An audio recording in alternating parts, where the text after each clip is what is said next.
top of the morning to you laddies. I've got a pot of gold waiting for you at the bottom of me rainbow, and it's going to be a jolly good time with pints of beer and Guinness. Welcome to In the Booth number 2. You enjoyed number 1 so much that I came back and I'm giving you more fun advice with this microphone. Either that or I have to do it because it's for class. And here we go!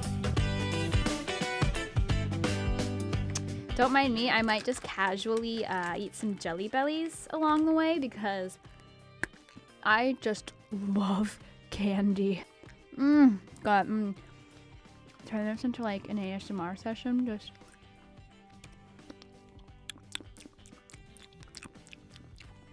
this is root beer. Gulagoon, a stinky mud puddle, but for the inhabitants of Bikini Bottom, a stinky mud puddle. God, I honestly love Spongebob. Spongebob is kind of my life. It's my childhood. I, no lie, probably had a bit of a crush on him back in the days. And it wasn't like because I thought he was handsome. It was just much more that I could really bond and connect with his personality type, I believe. Because he was just a fun guy. All he wanted to do was be a handy helper, make his friends happy. The SpongeBob musical is actually so cute.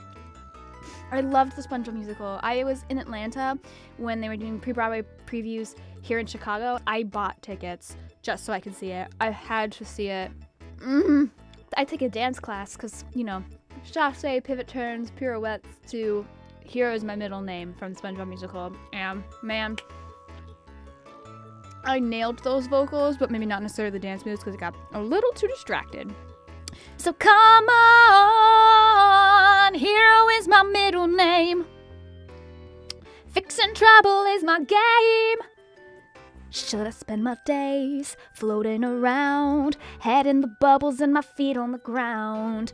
And maybe one day Mr. Krabs will say, the Krusty Krab's yours, it's your lucky day. That is what I've always wanted, and I can finally say I've done it. I met Tom Kenny. Oh, it was the greatest day of my life because he's just, in real life, he's such a dad. And he was so sweet. I was actually dressed up as SpongeBob. It was a femme SpongeBob. It's a cute skirt. I got it from Party City. It's great.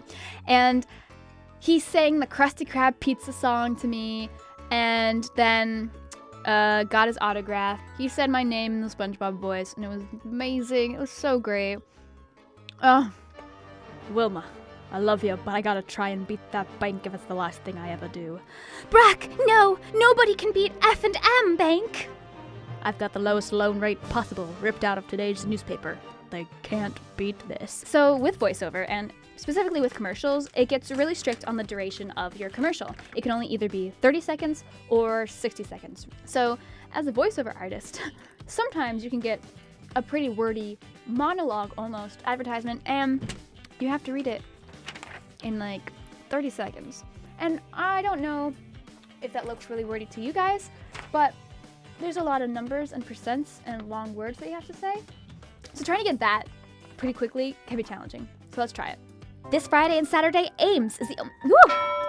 This Friday and Saturday, 70% off all fine jewelry plus an extra 15% off all 24-inch TVs. Ames is taking another 15% off even if it's already on sale. All 24-inch TVs are now $166.66 after an extra 15% off. And get 75% off already reduced red ticket apparel clearance plus an extra 15% off. But hurry, this incredible sale Friday and Saturday only. Ames bargains by the bagful. And I don't know if you heard, but I definitely messed up that a little bit. You get your script, you annotate it, mark where you get to breathe, little inflectuations, stuff like that. And then you go into the booth. You read it a couple times, you'll get some feedback, they might make you re-record some sentences, maybe just a word, maybe their catchphrase, and honestly, if you mess up, it's totally fine, because you're recording it, and you're gonna cut it and splice it anyway, you can have multiple takes, and if you mess up, it's no big deal, all you have to do is just center yourself again, and then repeat that sentence.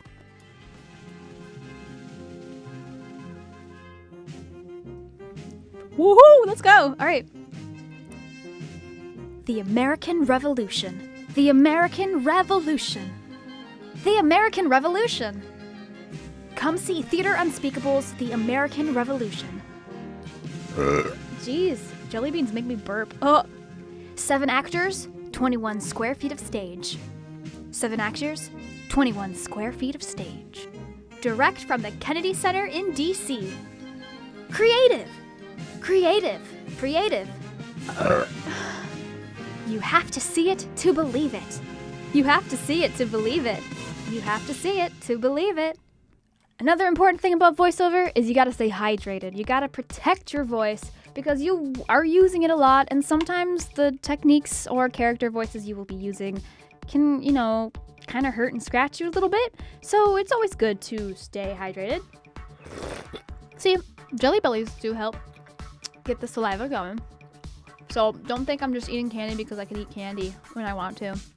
But that's true too. This is your instrument, and you don't want anything to damage it or ruin it. So they usually say, of course, don't have like coffee, booze, cigarettes, all that stuff. But, of course, you're still allowed to have it.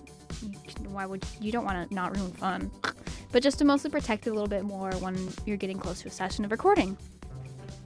What are you looking at? What are you doing around here anyway? Don't you have a home to get back to?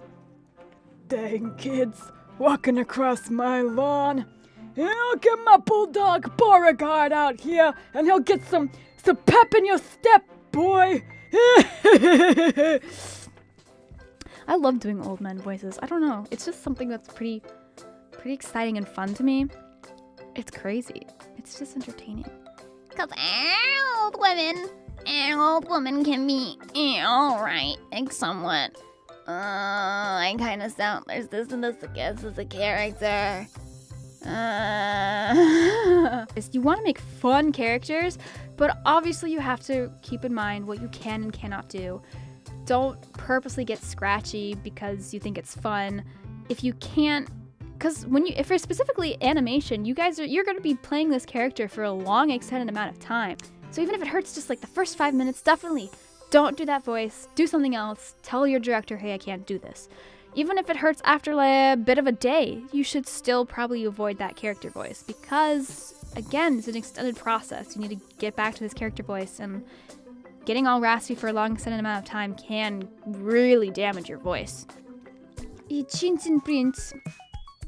Yes, this is Maria. Really? A burgundy robe for your grandpa. Let me see. I haven't done that since never. Lose this number. Bye-bye. Chinchin Prince, your store with the fashion hints. Huh? That was Maria, the fussy designer. Thank you. So come on. Hero is my middle name. Fixing trouble is my game.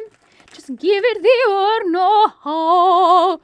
There's no better time than now. I don't do opera. Well, hi there. Judy Lee here. Just wanted to say howdy to the neighborhood. You need anything, you just call. But not during Game of Thrones. My husband Russ will throw the TV at you if you call then. Bubblegum. Excuse me. That's better. Tastes like Jelly Bellies. Some things to do before a session is to actually warm up your voice. Do some lip trills. Ma. High School Musical, anyone? Yes, thanks. Also, to kind of warm up your face, do some fun exercises. Like the wide ski wish, or just some nice massages, or that's always really good and nice. Even just for your face on normal days, it's really nice to do. Just that's nice.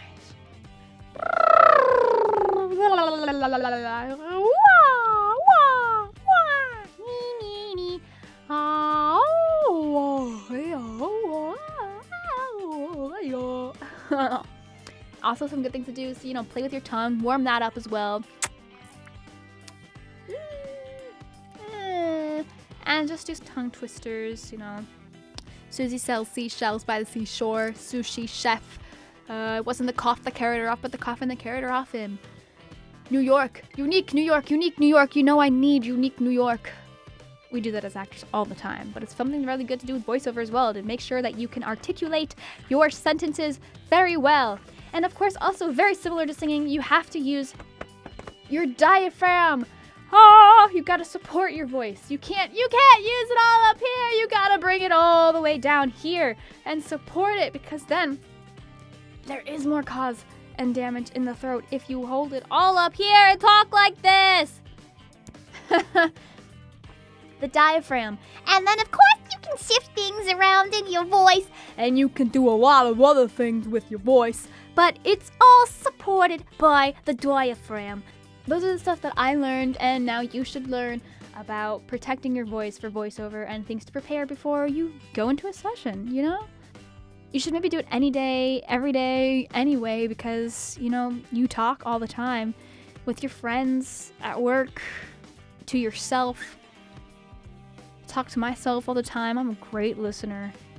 And yeah, it's just something that we should do. Warm up. You got to protect this instrument, even if you're not necessarily a singer. It's just something good to do. This has been the second session of In the Booth with Connar. I hope you enjoy. Till the next time. I mean, like, subscribe, do whatever you want, you know. It's all fun.